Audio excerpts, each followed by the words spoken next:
Hello, my name is Samantha and I'm the artist here at Little Small & Co. I thought instead of doing a traditional bio, I would chit chat with you about how all of this came to be and show you a little bit of what I do. When I was 5, I took a trip with my family to Monhegan Island, which is a tiny little island off the coast of Maine.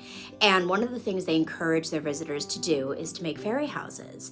And that magic, that whimsy, that notion of, oh my gosh, there's magical fairies and they're in the trees and they're everywhere all over the world, it really struck me and it stuck with me for my entire life. As life tends to move through us, I went down a lot of different avenues. I studied musical theater performance and music pedagogy, then I studied early childhood education, and then finally I settled on business and marketing.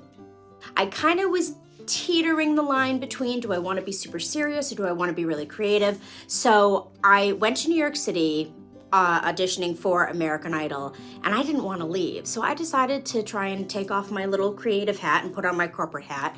And I was really determined to be serious. I was determined to be very formidable, and for a while I was.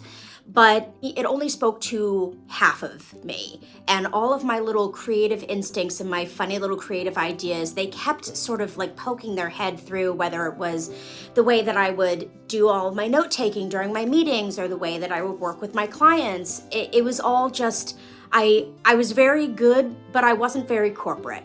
And so ultimately, I decided to listen to my little creative side. I moved back home, found my husband, and started Little Small & Co. in 2020. I still follow the same rules that they have on Monhegan Island, which is when you're building your fairy houses, you cannot use anything that's living. So you're not taking bark off of trees or ripping moss off of the side of rocks, none of that. So what I do is I go to forests and I go to beaches and I look for things that have already fallen to the ground that are more or less dried out. So that way, if they were a part of an active decomposition, they would probably be moist or wet. So it keeps my car cleaner and it's smelling a little bit better, and it's much less disruptive to the ecosystem. So I want to show you a little bit of, we're in my office right now, we're in my little studio. So, oh heavens. So here is where I do all of my work for my jewelry as well as my fairy houses.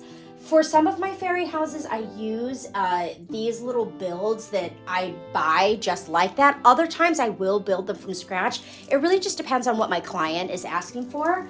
And then this is where I try to keep all of my sticks and barks organized. So these are sort of my like hard bark and my sticks that are a little bit on like the plainer side. So they still have these beautiful, growth patterns and wonderful, deviations in them, but then these sticks are the ones that are covered in lichen, and some of them have usnea on them. And then I've got tons of leaves. I go out and I collect leaves. I have decided, because I've been experimenting with things since about 2020, so for my first couple rounds, I did try to use preserving spray for some of my mosses, which I still do a little bit, but my leaves and sticks and everything else, I don't. They're just natural and wonderful, and we celebrate them for what they are. And then here's like all of my dried things that I find all over the place. This, my mother's garden.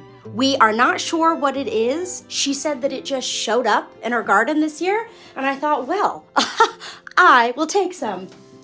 So these are some of the projects that I'm currently working on, and then, of course, when everything is said and done, we get something like this. One of the things that I always try to do is I try to cover the base of my structures completely. I really want my collectors to be completely drawn into this fantasy land and not pulled out of it by being able to see bits of glue or a base or anything like that. Now, you might be wondering why there's a little bell. I put little bells on my fairy house so that when the fairies come and go, they can ring the bell. So you always want to listen for the bell. See if you can catch them. Now, for my jewelry, I use semi-precious stones. And again, like the houses, it's all inspired by nature. I want there to be different textures. I want there to be a lot of movement. I want to leave things as original to their organic state as possible. Something that I missed so much living in the city was getting outside. I just couldn't get into nature enough. I was so busy. I was traveling for work. and my lifestyle just wouldn't permit it. And so I was really drawn to making jewelry like this as just a reminder that there are so many beautiful things to experience here on this earth. And as long as we can continue to respect nature and its processes and take good care of it, then we can enjoy some of the beautiful things that nature makes. So why is the company called Little Small & Co? Because it's little works of art with small carbon footprints. Thank you so much for joining me here.